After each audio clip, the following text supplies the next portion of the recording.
This is poetry from Poetic G. Reality. This is real. One time. Check it. Since when was time ever meant to be wasted? Time to embrace it and drop jewels for the ordinary. Good evening, ladies and gents. I'm King George. I'm the owner of T.Y.I Productions. I am the curator of Black 31 magazine. Today I am here with another special guest from the community. Y'all know we love different guests that come to the show each and every week from the community. So this brother that's from the community, this brother is a boxing coach, boxing trainer. He also was in the ring with one of the legendary boxers, Sugar Shane Mosley. I mean, it was crazy. It was crazy. This brother, he has his own gym. We sitting in his gym right now.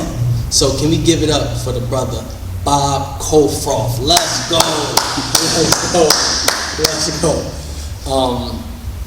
So Bob, man, how you feel today? I feel good. I feel good. I appreciate you guys coming out and doing your thing. Not a problem. It's an honor on my end, to have you guys here. So it's awesome. Absolutely. Listen, thank you for having us. Yeah. And how did you get into boxing? Honestly, it started at a young age. I was probably about 12 years old. My dad was heavily into martial arts. He did a lot of training, did a lot of competing. I did some stuff with him on that regard, but I was always drawn towards boxing, and my dad always said I had a knack for it. Yeah.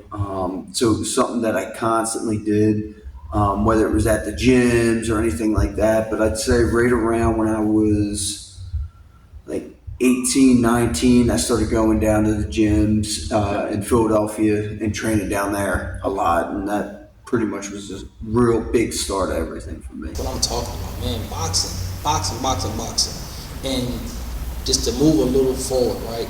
Just to dive straight into the past weekend, celebrity boxing. How did you enjoy your fight with the legendary Sugar Shane Mosley?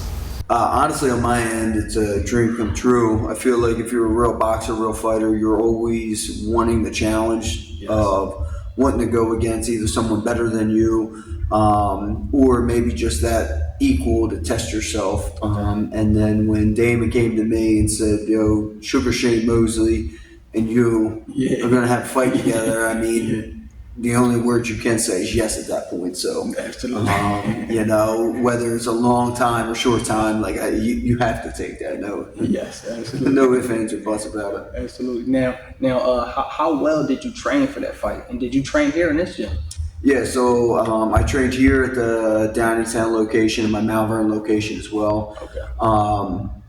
I took the fight on short notice, so it was about 2.5 weeks. Okay. But I'm always training, doing stuff here, so it wasn't like I was doing nothing and then jumped right into it. When I actually found out and we were definitely getting to do the fight, I started doing 2 days or 2 times a day. Okay. Brought a couple of my trainers in. Brian Quinlan out of CrossFit Explode, he came in and he really pretty much got me dialed into where I need to be. We had a game plan and we stuck with that the whole time from day one. And I see that the game plan worked well because I see that within the fight, you wasn't even worried about getting knocked out at all. It's like you were just in the mix with, it's like you were supposed to be there. And I like that. Yeah. Also, I want to ask, have you fought fights before this fight with celebrity boxing? Yeah. So I had 2 other fights with Damon before this one. Okay. Okay. And were they big names, or they were just just people within they had their own gyms, or what? Yeah, they weren't huge name fights, but I don't think they had gyms or anything like that. It was just pretty much opponents that Damon had me go up against. Okay. Yeah, I don't think the names were. It wasn't Shane Mosley or anything like that. I hear that. So, I hear that. But yeah, Damon had me do 2 other fights before that. Absolutely. And after the Sugar Shane fight, I just want to ask, would you get in the ring again with Sugar Shane Mosley? I mean, I would definitely get in the ring with him.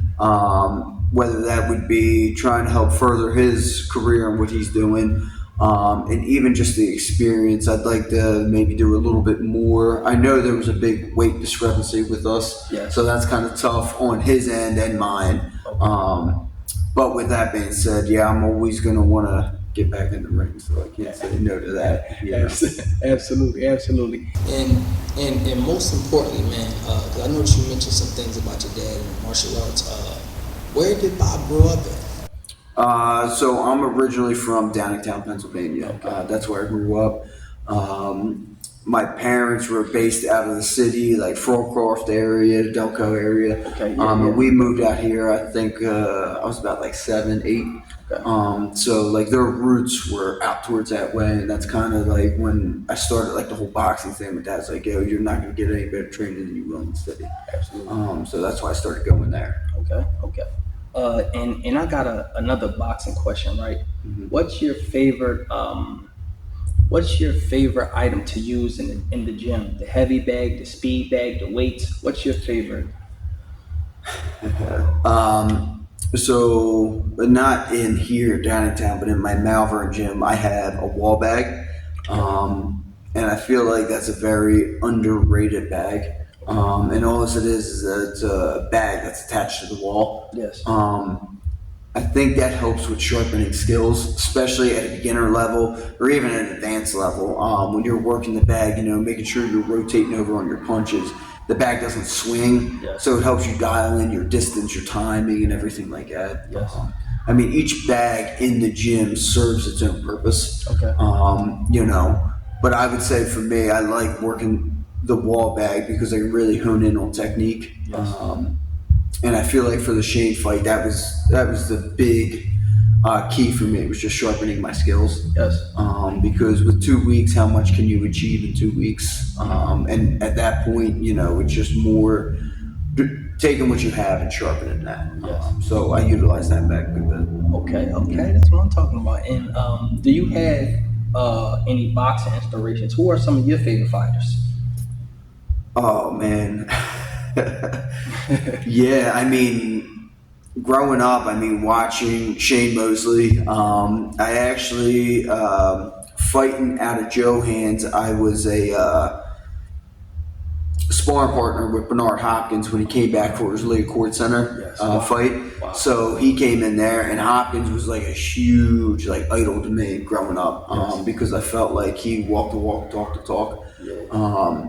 So Hopkins was definitely a big one. I mean, you had the Mickey Ward and the Gotti. I remember watching their trilogy fights, and they that was it. That was like a Rocky fight in itself. One would go one round, one would go another round. So those guys were huge. When you start getting into the heavyweights and stuff like that, I think Tyson was always a show guy. Yes. For me, Yes.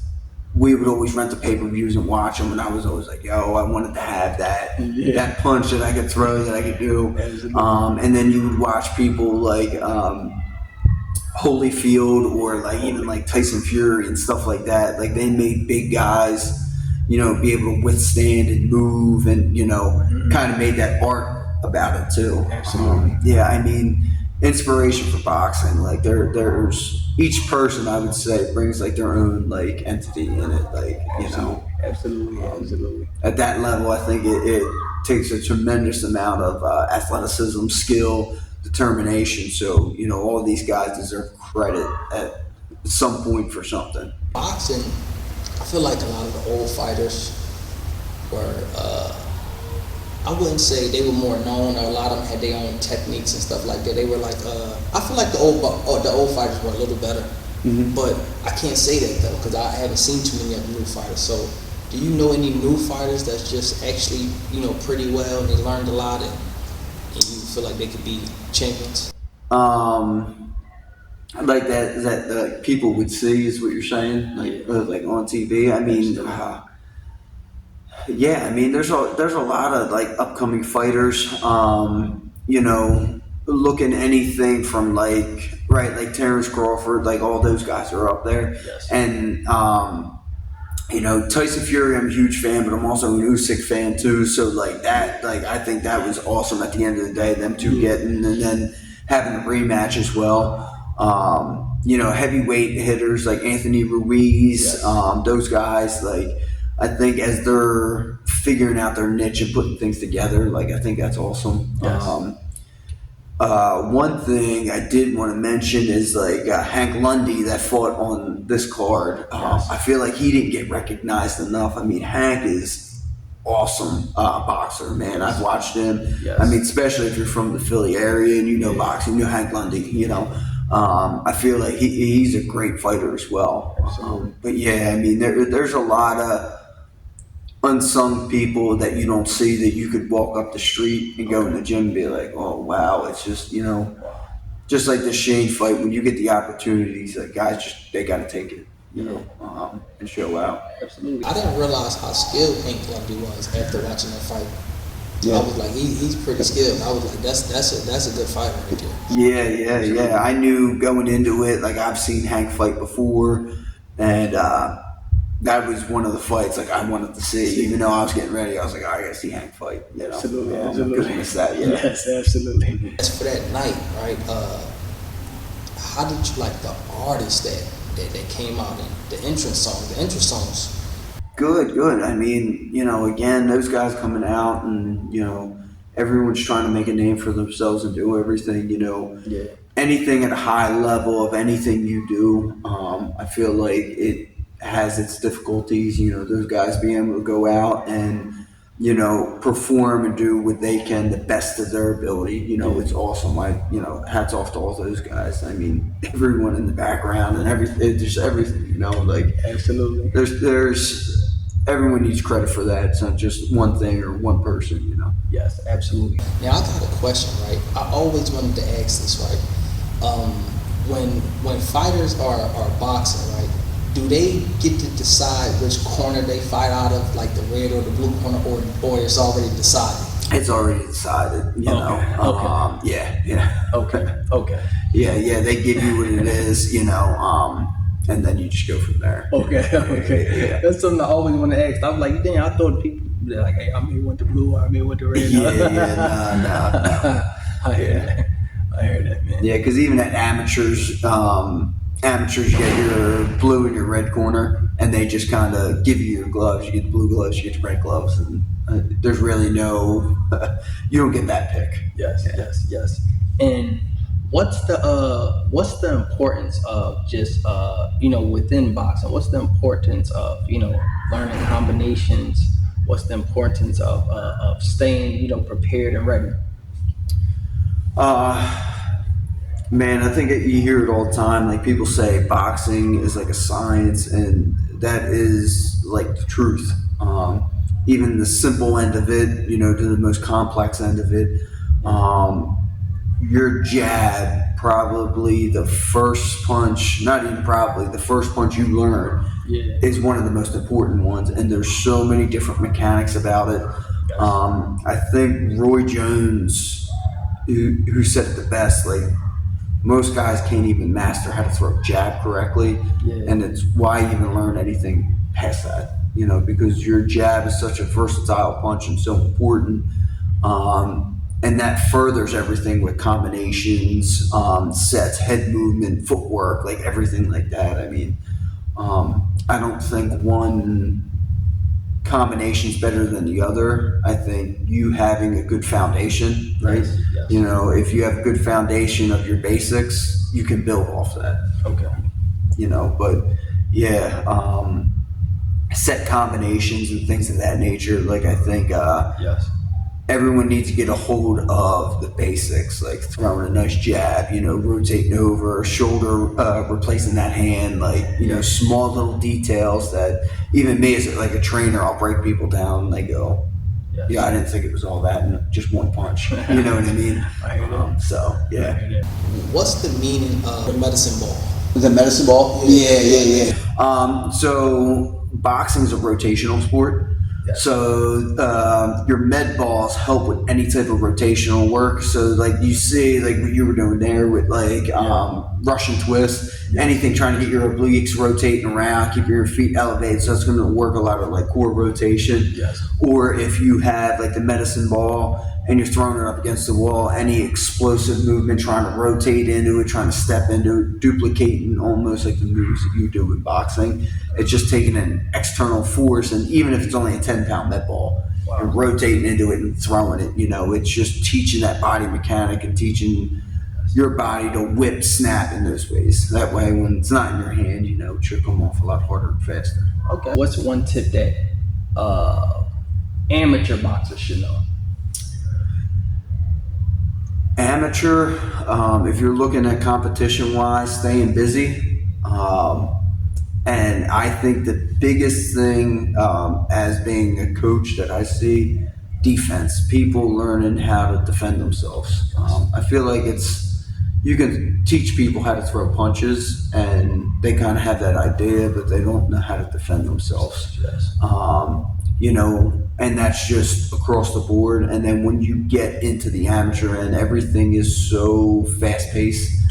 Because you want to stay busy, you want to get as many points as possible. So, learning to work that energy system, when to go, when not to go, when to conserve energy and everything like that. That would probably be a big takeaway. I think people getting into it, Yes. don't neglect your defense and learn how to work your energy systems with, staying busy in those rounds for amateurs. Yes. Now, when it comes to like a normal fight, say like a boxer take a fight like 6 months out, 4 to 6 months out. How long should that boxer be training? Should he be training from the start? No, normally you want to hit like an 8-week camp, so maybe like 2 months. And what it's going to do is you're going to progress yourself, even if you're 6 months out. Like I think that you should always be training. Okay. Now the intense of the training might not be there. If you're just training all year round, trying to stay sharp, working technique, you can mess around and like learn things, right? Maybe that's the time, like if you're that far out, like you're 6 months out, there might be new combinations, new things, or if you have a set fight, like maybe start gearing towards how you're going to prepare for that fighter. Okay. But I think that's at the higher level. Yes. When you're talking about amateurs, you can have guys that'll fight this Saturday and the following Saturday you're fighting again. So you're always, fight ready for amateurs. Yes. Because even that, Golden Gloves, it's like boom, boom, boom. Like as you're winning, you're progressing, you're fighting, So yeah, I think you got to be ready for that. So depends on what level you're in. I think the training plays a huge component to that. Absolutely. What makes you great at what you do? Consistency. I think just staying consistent and doing the same thing over and over again. I wouldn't say like when I first started, like I was this amazing like amateur dude that went out there. I've taken my licks, I've taken my beatings. Yes. I've given some, but I just always stayed consistent with it. And this sport always drew me back. You just got to really love what you do. Yes. At the end of the day, as consistent and as dedicated as you can stay. Like the Shane Mosley fight, it could be 2 weeks out and someone says, Joe, you want to fight Shane? Yup, okay, let's do it, I heard it. But yeah, I think consistency is key for anything. Okay. Especially when it comes to boxing. All right. And do you believe in the phrase "no pain, no gain"? Yeah, you got to be willing to go through hell. Absolutely. There's an old saying. You can go through hell, but be happy that your legs are still working. Absolutely. And that's kind of the mindset you have to have. It's going to be tough, but you got to find some type of happiness in what you're doing. If you don't enjoy it, you're not going to last. Yes. Yeah. Yes. And to dive just a little bit back into celebrity boxing, right? How special was it to see Kimbo Slice Jr. to fight? How special was that? That's awesome because even talking to people I know, I remember watching his dad right? You know, the YouTube fights, you know, because again, like maybe at a young age, like fighting, like it was like, oh man, look what he's doing now. Then he turned into the UFC and stuff like that, and it's awesome to see his son following his footsteps with that. You know, I think his post-fight interview, because it was Shane, myself, and Kimbo, and when he was talking, like him honoring his dad and like doing stuff, like I think that's great on that end. Like it's not like he's trying to shadow his dad's name. At least that's how I took it. Like he embraced it, which is awesome. Absolutely. Yeah. Baby Slice, man. Respect Baby Slice. And also, what we want to say is shout out to Damon Feldman for putting celebrity boxing all together. Yes, sir. And also, shout out to the Burnt Coffee Company. They my guys too. I need some of that coffee too. But you know, before we wrap up, right? What advice do you have for the young, striving young brother that needs to stay focused? And this is beyond boxing, just to stay focused, to keep his mind on track, and to know that he's great on the inside. What's all the things that he needs to do? Consistency, again, is key, and you gotta trust in yourself. You know, we gotta take that outside noise, because I do see that with our youth. Like it's, yo, I want to win, I want to be the best, and I think that's great. I think you need to have that drive of always willing to want to be better. But I tell my guys, have dreams and have a couple nightmares to go with it. Absolutely. Because at some point you're gonna hit them, and you gotta know, how are we gonna get over adversity?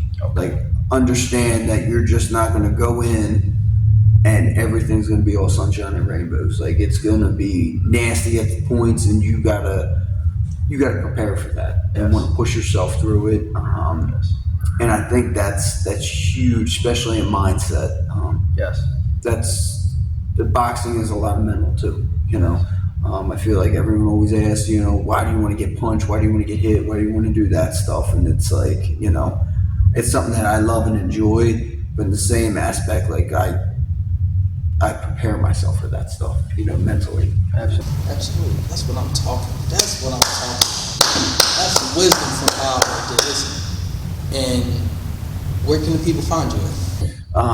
So based out of Pennsylvania, Downingtown, PA. We have right off Lincoln Highway.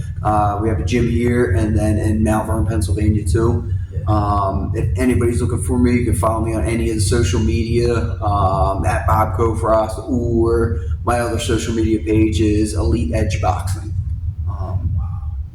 Anybody's more than welcome to come in the gym and train. That's heavy. That's heavy. Elite Edge Boxing. Do not forget, people. Elite Edge Boxing. Go follow Bob KoFroth. This is the guy who fought Sugar Shane Mosley. When I'm talking about he was in the ring holding his own, he was in the ring holding his own. So you have to show love to the people that's just doing their thing, and that will never give up. Like he said, consistency is the best, and you have to keep being consistent.